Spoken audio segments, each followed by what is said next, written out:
Fascist বিরোধী আন্দোলনে যারা আমরা সংগ্রাম করেছি, এর মধ্যে যদি বিভেদ হয় আওয়ামী লীগ ঢুকে যাবে না?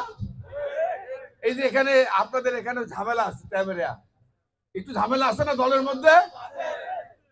এই ঝামেলা যদি থাকে বাংলাদেশের সব জায়গায়, আমাদের অনুরোধ থাকবে, সকল রাজনৈতিক দলের কাছে আহ্বান থাকবে, এই নির্বাচনকে পিছনো ষড়যন্ত্র করেন না।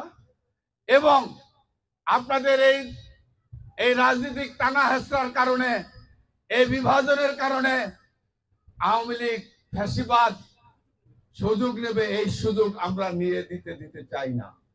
আমি সকলকে বলতে চাই, বাংলাদেশের সকল নাগরিক, নাটোরের সকল নাগরিকের কাছে আহ্বান, এই ট্যাবের ইউনিয়নের বিএনপির মধ্যে যে বিভেদ, আমরা চাই ঐক্যবদ্ধভাবে ধানের শীষকে এই ইউনিয়নে বিপুল ভোটে জয়লাভ করাতে হবে।